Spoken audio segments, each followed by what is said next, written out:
जब तलवारें चुप थीं तब रोटियों ने विद्रोह बोला।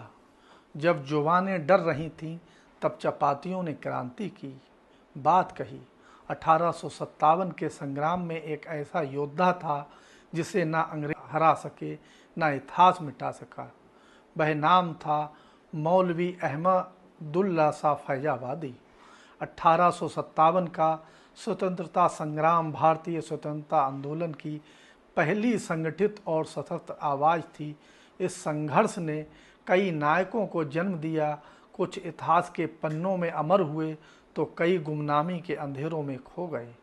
लेकिन मौलवी अहमदुल्ला शाह फैजाबादी का नाम सिर्फ 1857 की क्रांति के नायकों में आता है, बल्कि वे उसके वैचारिक और रणनीतिक केंद्र भी थे।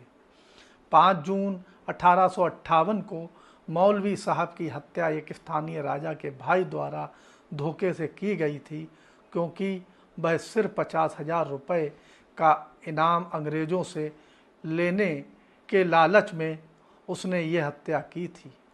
फैजाबाद में जन्मे मौलाना अहमदुल्ला शाह सिर्फ धार्मिक नेता नहीं थे, वे वैचारिक संगठक और अद्वितीय रणनीतिकार भी थे। अंग्रेज़ों के खिलाफ उन्होंने जिहाद का आह्वान किया और अपनी पुस्तक फतेह इस्लाम के माध्यम से स्वतंत्रता के विचार को जन जन तक पहुंचाने का काम किया था। इस वैचारिक ऊर्जा से उन्होंने चापाती आंदोलन जैसी रहस्यमयी लेकिन अत्यंत प्रभावशाली गुप्त योजना को मूर्त रूप दिया, जिसने ब्रिटिश खुफिया तंत्र को भी चकरा दिया। यह आंदोलन आज भी विशिष्ट गुप्त क्रांतिकारी रणनीतियों में गिना जाता है। पटना में जब उन्हें अंग्रेज़ों ने बंदी बनाया, तब प्रारंभिक विद्रोह की चिंगारी से प्रेरित क्रांतिकारियों ने उन्हें जेल से मुक्त करा लिया। इसके बाद मौलवी साहब अवध, लखनऊ, शाहजहांपुर जैसे प्रमुख मोर्चों पर अग्रिम पंक्ति में दिखे।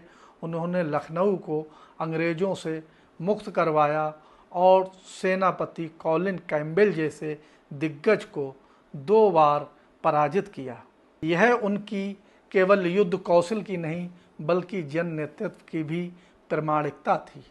अंग्रेजी हुकूमत उन्हें युद्ध में परास्त नहीं कर सकी तो छल का सहारा लिया।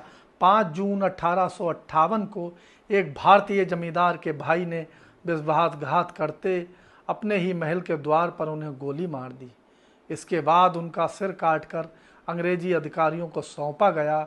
यह केवल एक व्यक्ति की हत्या नहीं थी, बल्कि उस विचार की हत्या थी जो धर्म, जाति, क्षेत्रीयता से ऊपर उठकर आज़ाद भारत का सपना देख रहा था। मौलवी अहमदुल्ला शाह फैजाबादी यह सिखाते हैं कि स्वतंत्रता की लड़ाई केवल तलवारों से नहीं लड़ी गई, यह विचार, आत्मबल और संगठन से भी लड़ी जाती है। उनका जीवन उस राष्ट्रवाद का प्रतीक है जो समावेशी था, जिसमें मजहब, जाति या क्षेत्र कोई बाधा नहीं थी।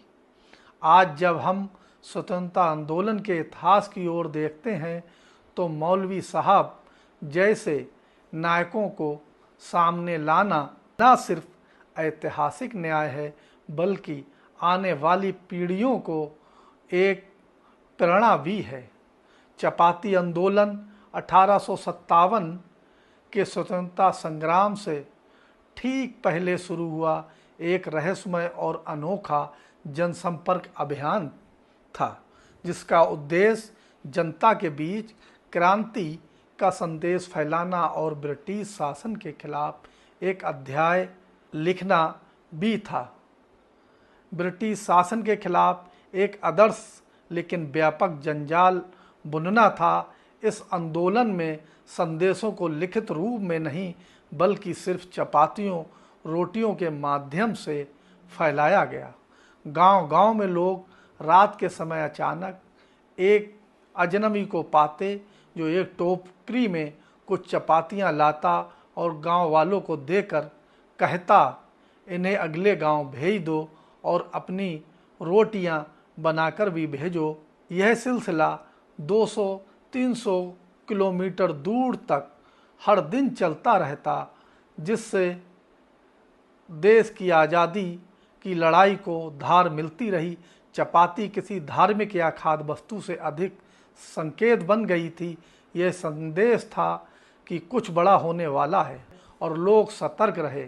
यह आंदोलन जनता के बीच एक मानसिक, भावनात्मक और सामाजिक एकता पैदा करने में कामयाब रहा।